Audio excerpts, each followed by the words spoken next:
Next up, we have Tame the Beast by Battlejuice and Lebrock, featured in Decaying Winter, which I believe is a Roblox game. That is my understanding.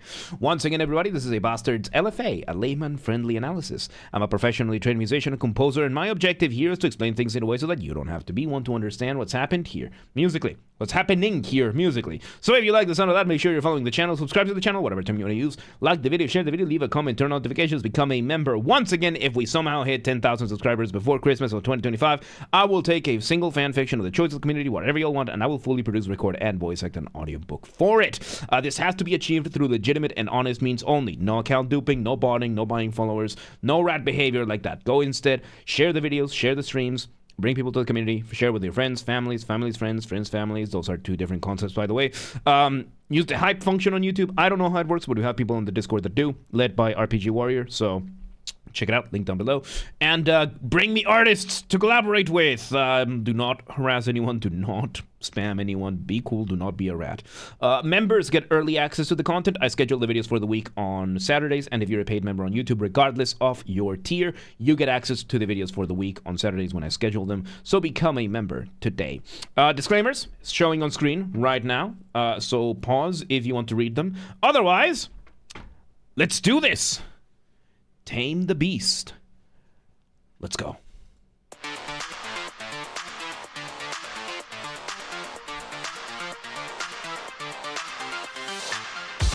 Okay, so we start with our initial riff. I can tell already this is going to be a song, not really an instrumental, or at least it sounds like it's going to be a song instead of an instrumental. So let's start with the concept of song versus instrumental. So a song versus a piece or a track, which we know as instrumental. The difference is that a song is going to have lyrics, it's going to have vocals, and the vocals are going to be the driving force of the music, whereas a piece or a track, an instrumental, is going to be melodically oriented. You're going to have to focus on motifs, on on a lot more complex stuff, particularly motific development. And with this, we introduce the concept of the riff. Riff being a motif being the smallest version of your musical idea, the essence from which everything else comes from. But with to make it a riff, you also have to put an ostinato. An ostinato to this. Thank you for the 14 bucks, 14 Canadian. So let me just add it over there.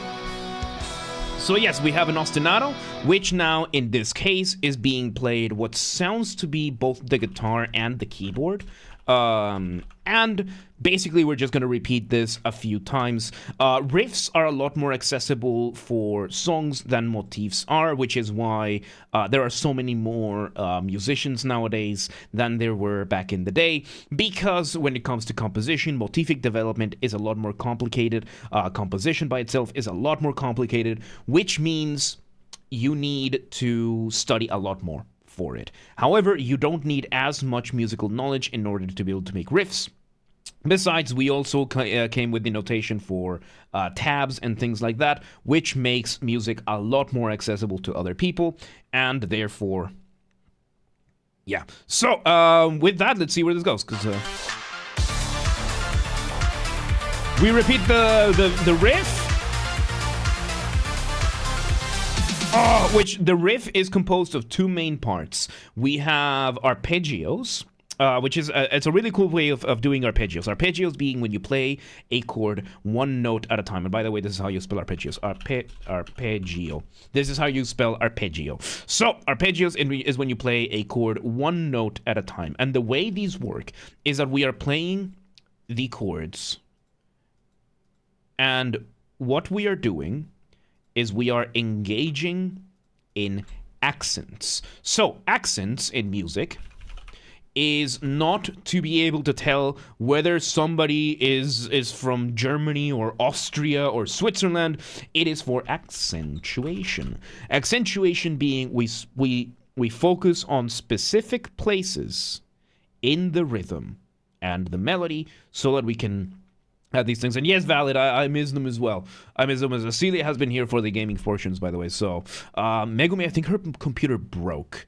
And Dunkel doesn't come to the streams. So, and Nico's probably at work. So, yes, we have accents here. And what we are doing is that we are taking, for example, we're highlighting this note, and then these two notes, and then these three notes, and we are accenting those. And while we are having these arpeggios, it gives us this new melody over that.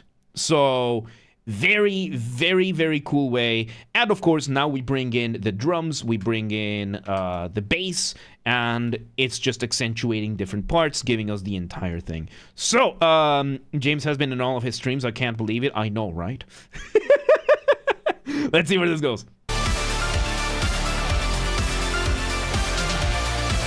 Now we're changing the chords around. So we separate the guitar. So at the start, we were having the guitar and the keyboard doing what is called a doubling. Doubling is when you have more than one instrument playing the same thing, just from their different thing. Now we separate them. The guitar is now holding chords, which chances are these are going to be power chords. Power chords are very, very simple and the most accessible type of chord in a guitar. Basically, it's root and fifth. I'm not going to go into that. But basically, it's a very easy type of chord to make, and it's very very forgiving in terms of harmony. Because when you have music, you have three components: melody, harmony, and rhythm. Harmony being the most complicated out of all of them. It's layers of extrapolation, and you can extrapolate it to a ridiculous extent. It's what scales you're using, what chords you're using, what chords you get out of your scales, what scales you get out of your chords, the different sets of scales, the different sets of chords that you're using, the relationship between these, and the rate of change, and how fast, how slow they change, how you change from them, how you use the scales to change from it. It gets extremely complicated, right? And with that, you have to take into account your scales and your chords. However, when you have a power chord, you are engaging in the most safe type of chord, because it is what is called a dyad. And dyads are two-note chords that are fairly easy to keep, and because of the nature of the power chord, it allows for a lot more space to mess around with everything else, and therefore the harmony is not affected as well. Because one of the trickier things about harmony is that harmony is extremely temperamental. Harmony will give you an attitude. Yes, music as a concept will give you an attitude if you do it wrong. And it's one of those things, and by wrong, I mean like getting dissonance and things not quite working the way you want them to, and it gets very messy, right? It gets extremely messy, and yeah, we are basically getting the power chord out of this. It became wildly accepted in rock and metal because it gives you so much more room for everything else. And that's what the guitar is doing right now, doing what I think is along with the bass. I think the guitar is now doubling the bass with the power chords. Let's see where it goes.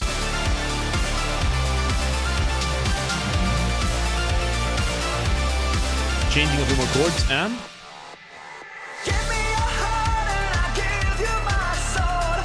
all right, so there you go. And Bonfire, thank you for hanging out. So now we bring in our first verse. So since we are in a song format, a song structure, we had the intro, we had a brief moment of going off the ramp being a colloquial term that I use. Colloquial, by that I mean there's no official academic term for this. And off the ramp is what I call a transition, a specific type of transition. It can be as short as a couple of beats, as it was over here. It can be as long as an entire section. And the point of it is to make your listener feel suspended up in the air at the mercy of inertia, kind of like going off a ramp. And the way you do this, remove the drums, maybe the bass as well. That is what happened. And now for the structure here, we had the start of the song, which is the intro, the introduction of the song, and then we are now in verse number 1. Now, there are three main types of things you can have with the vocals: verse, chorus, and pre-chorus. I think is the other one. Verse, pre-chorus, chorus. You can have a bridge or otherwise, but the main two are going to be your verse and your chorus. Verse is going to be mainly focusing on the lyrics. You want to go through lyrics a little bit faster than others, so it's going to be lyrics over music, while the chorus is going to be more focused on the melodies, on the catchy parts, you know, the whoa part of whatever you're doing, whatever, like the most epic climactic part is going to be in the chorus, so it's going to be music over lyrics. Right now we're in verse number 1. We have changed things around a little bit. Let's hear a bit more.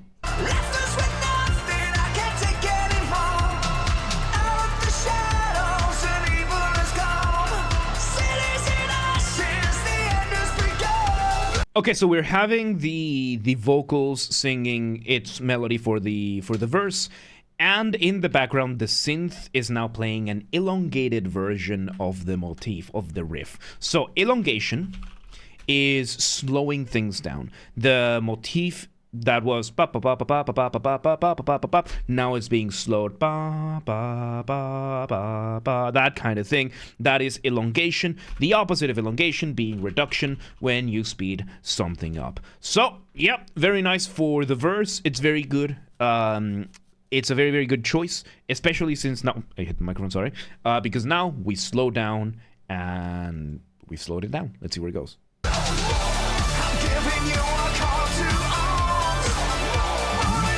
That sounds like a pre-chorus. No, it's still a verse. Still a verse. And we have the second vocals giving us a bit of extra. Chorus number 1. There we go, chorus 1. You can hear it now. You can hear how we have gone from focusing more on saying words to now singing a lot more. It's a bit paradoxical because, you know, singing is always singing, but there we have. And you know what, RPG, you are trusted. So there you go. Congratulations. You're also a mod on Twitch now. All right, let's see where this goes.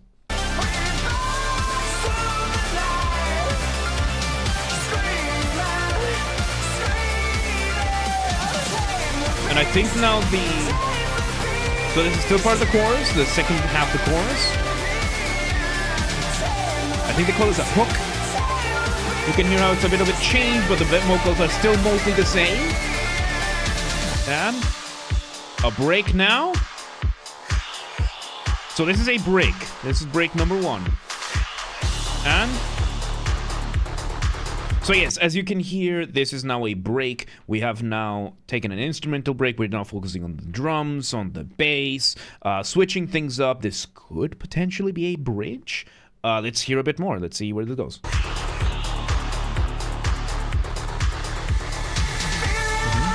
Verse 2. Verse 2. There you go. Knife, welcome to the day. How you doing? Same structure as the first verse. Same structure, same overall structure.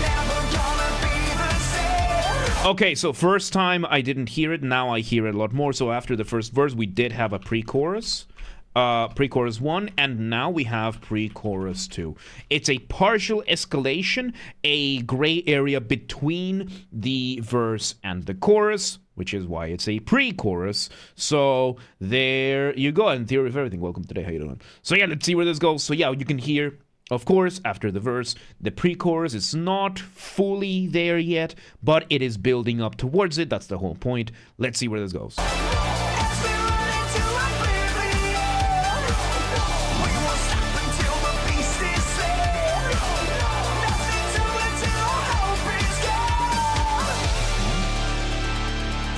Alright, so after the pre-chorus number 2.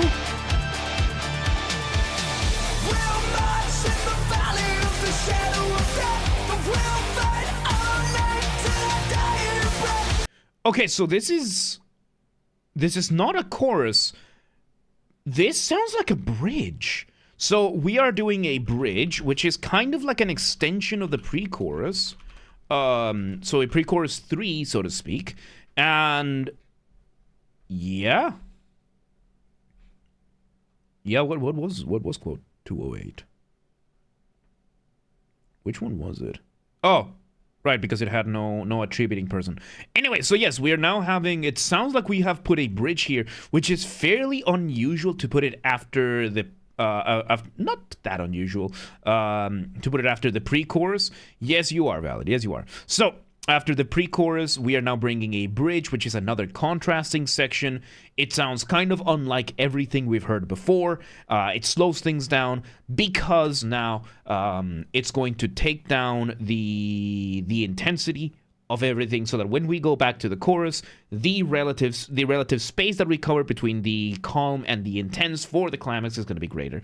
And yes, Lixos, yes. Let's see where this goes. So yes, a bridge / pre-chorus, and are we gonna put a chorus number 3?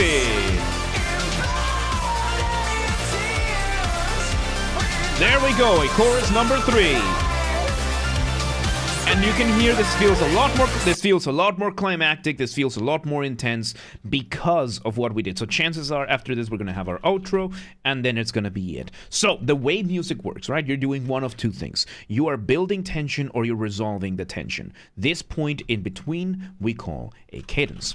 And now, when it comes to this, you are going to be doing it over and over and over again once you make your music, how to build your music and everything, so you're going to end up wanting with this kind of wavelength. However, you don't want all the waves to be the exact same, and in the case of the pre-chorus and everything, so in this case, intro, build up, had a resolution into the verse 1, verse 1 comes in, you have the build up, the resolution, build up, resolution, and then during the chorus, so let me make sure. So yes, intro, verse 1, pre-chorus 1 builds a lot more, and then chorus 1 comes in, the bridge, we go back down, everything, and then the bridge brings us considerably lower in intensity, so that when we come back to the chorus, it is a lot more pronounced, and that when we do the final resolution, it is a lot more climactic. So let's see this thing play out. So it feels a lot more climactic because of that. We extend the chorus a little bit. There we go. Nice. Very nice. I like his voice. I like the voice. All right, and how are we gonna end this? Oh, no outro. No outro. We do one last hit of the drums and we end it at the chorus 3.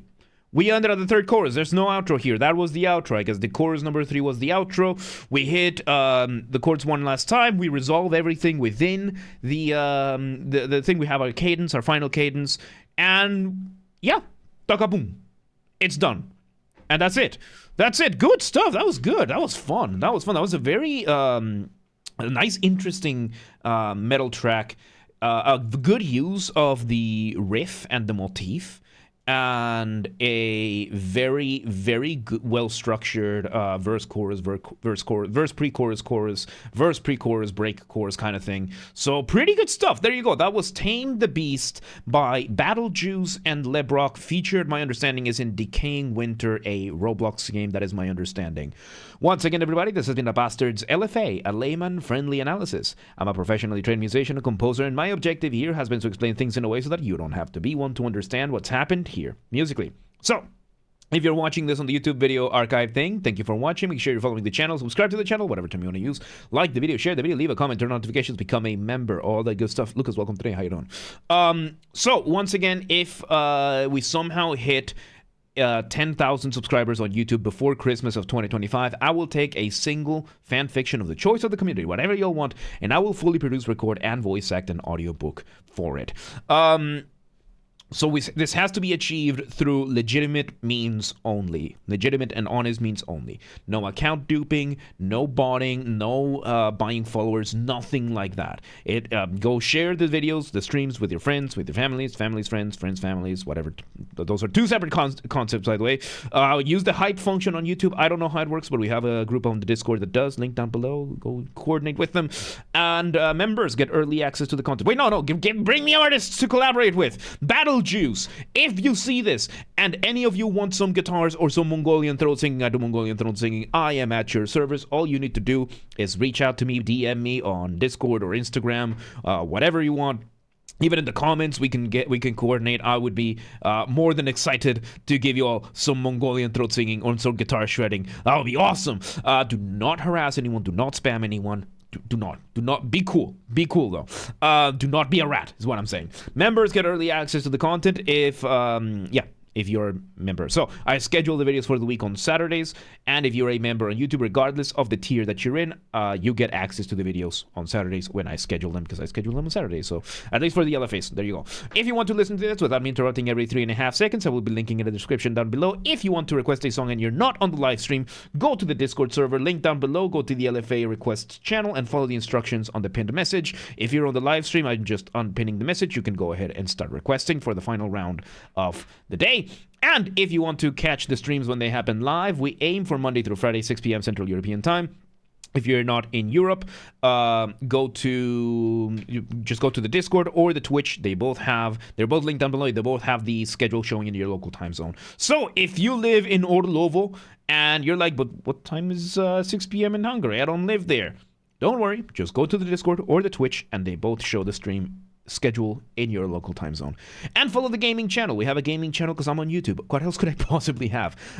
Games are Basterd. That's where I put the recordings of the gaming after shows. We play video games as after shows in the live stream on the main channel, and then the recordings go on the gaming channel. Link down below, or just search on YouTube for username same as James R. Basterd. Just swap the J for a G, and you got it. And yeah. There you go, Tame the Beast. What a fun track that was. That was fun. That was fun metal right there. Good stuff. But yeah, let's move on.